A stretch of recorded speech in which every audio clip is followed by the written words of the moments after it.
Section 17, Practical Psychology. Chapter 84, Dealing with Emotions. We cannot read motives. Remember that you cannot read hearts. You do not know the motives which prompted the actions that to you look wrong. There are many who have not received a right education. Their characters are warped. They are hard and gnarled and seem to be crooked in every way. But the grace of Christ can transform them. Never cast them aside. Never drive them to discouragement or despair by saying, "You have disappointed me, and I will not try to help you." A few words spoken hastily under provocation, just what we think they deserve, may cut the cords of influence that should have bound their hearts to ours. The consistent life, the patient forbearance, the spirit unruffled under provocation is always the most conclusive argument and the most solemn appeal. If you have had opportunities and advantages that have not fallen to the lot of others, consider this and be ever a wise, careful, gentle teacher. In order to have the wax take a clear, strong impression of the seal, you do not dash the seal upon it in a hasty, violent way. You carefully place the seal on the plastic wax and quietly, steadily press it down until it has hardened in the mold.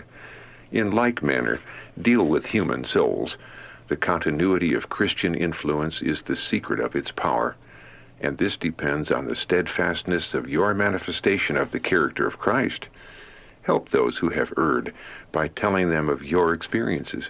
Show how, when you made grave mistakes, patience, kindness, and helpfulness on the part of your fellow workers gave you courage and hope.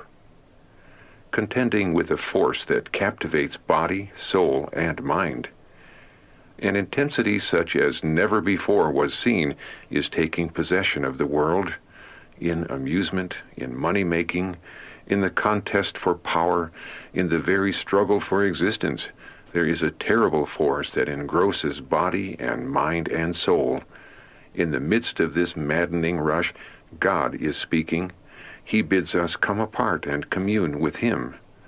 Be still and know that I am God. Psalm 46, verse 10. Healing of spiritual troubles. This world is a vast lazar house, but Christ came to heal the sick, to proclaim deliverance to the captives of Satan. He was in Himself health and strength. He imparted His life to the sick, the afflicted, those possessed of demons. He turned away none who came to receive His healing power. He knew that those who petitioned Him for help had brought disease upon themselves, yet He did not refuse to heal them, and when virtue from Christ entered into these poor souls, they were convicted of sin, and many were healed of their spiritual disease as well as of their physical maladies. The gospel still possesses the same power, and why should we not today witness the same results? Humans, the hands of angels. Human agencies are the hands of heavenly instrumentalities, for heavenly angels employ human hands in practical ministry. Human agencies as hand helpers are to work out the knowledge and use the facilities of heavenly beings. By uniting with these powers that are omnipotent, we are benefited by their higher education and experience. Thus, as we become partakers of the divine nature and separate selfishness from our lives, special talents for helping one another are granted us. This is heaven's way of administering saving power. The human part and the divine part in times of conflict. Always the Lord gives the human agent his work. Here is the divine and the human cooperation. There is the man working in obedience to divine light given. If Saul had said, "Lord, I am not at all inclined to follow your specified directions to work out my own salvation," then should the Lord have let 10 times the light shine upon Saul, it would have been useless. It is man's work to cooperate with the divine, and it is the very hardest, sternest conflict which comes with the purpose and hour of great resolve and decision of the human to incline the will and way to God's will and God's way, relying upon the gracious influences which accompanied him all his life long. The man must do the work of inclining, for it is God which worketh in you, that is us, both to will and to do. Philippians chapter 2, verse 13. The character will determine the nature of the resolve and the action. The doing is not in accordance with the feeling or the inclination, but with the known will of our Father which is in heaven. Follow and obey the leadings of the Holy Spirit. Talk of God's power. When someone asks how you are feeling, do not try to think of something mournful to tell in order to gain sympathy. Do not talk of your lack of faith and your sorrows and sufferings. The tempter delights to hear such words. When talking on gloomy subjects, you are glorifying him. We are not to dwell on the great power of Satan to overcome us. Often we give ourselves into his hands by talking of his power. Let us talk instead of the great power of God to bind up all our interests with his own. Tell of the matchless power of Christ and speak of his glory. All heaven is interested in our salvation. The angels of God, thousands upon thousands, and 10,000 times 10,000, are commissioned to minister to those who shall be heirs of salvation. They guard us against evil and press back the powers of darkness that are seeking our destruction. Have we not reason to be thankful every moment, thankful even when there are apparent difficulties in our pathway? Do not talk of negative feelings. If you do not feel light-hearted and joyous, do not talk of your feelings. Cast no shadow upon the lives of others.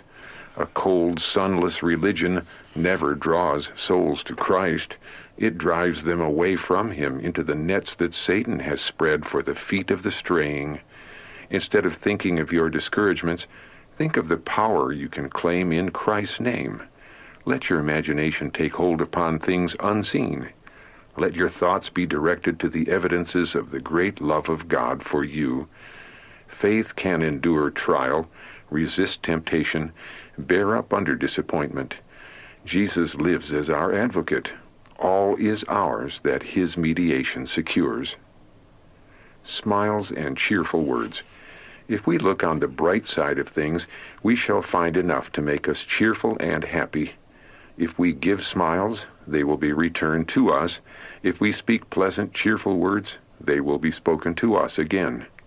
When Christians appear as gloomy and depressed as though they thought themselves friendless, they give a wrong impression of religion. In some cases, the idea has been entertained that cheerfulness is inconsistent with the dignity of Christian character. But this all is a mistake.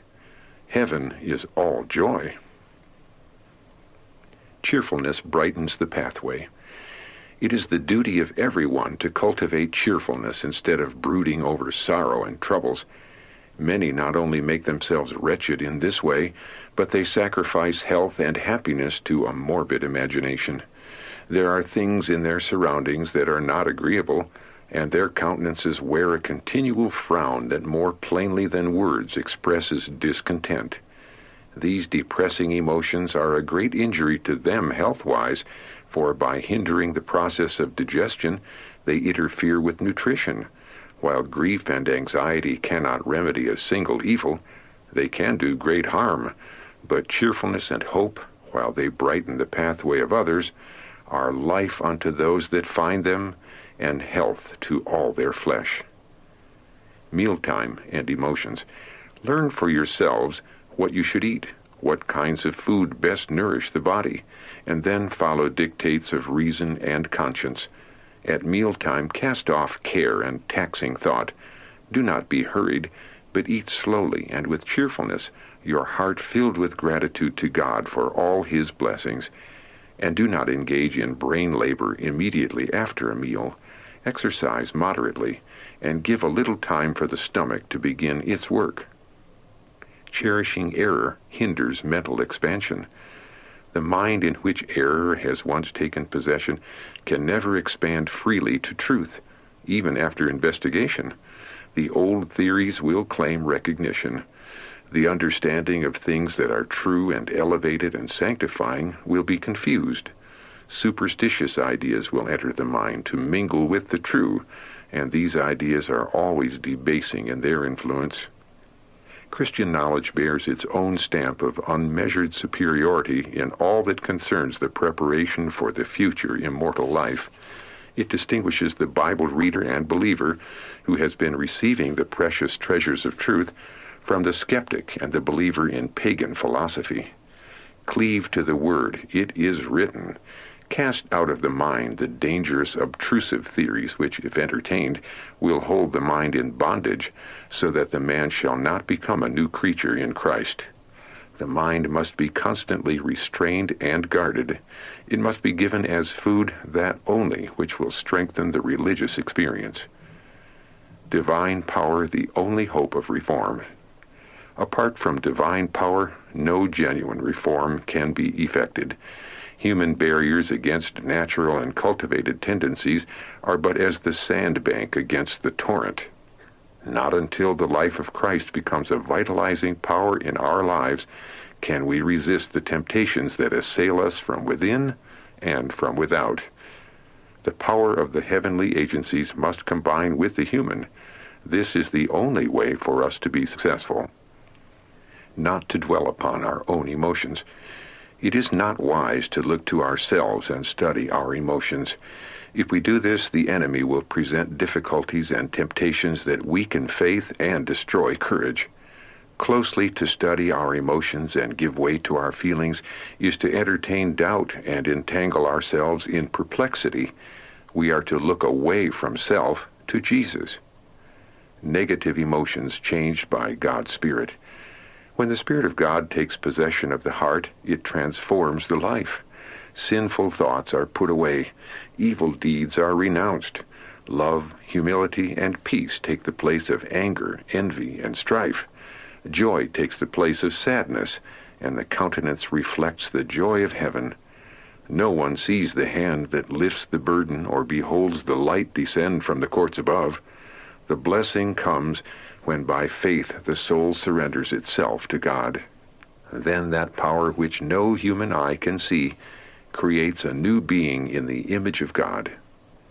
Great wisdom needed. Great wisdom is needed in dealing with diseases caused through the mind. A sore, sick heart, a discouraged mind, needs mild treatment. It is through tender sympathy that this class of invalids can be benefited. The physician should first gain their confidence and then point them to the great healer. If their faith can be directed to the true physician, and they can have confidence that he has undertaken their case, this will bring relief to the mind and often give health to the body. Christ's tenderness in dealing with minds. Christ identifies his interest with that of humanity. The work that bears the divine credentials is that which manifests the Spirit of Jesus, which reveals his love, his carefulness, his tenderness in dealing with the minds of men.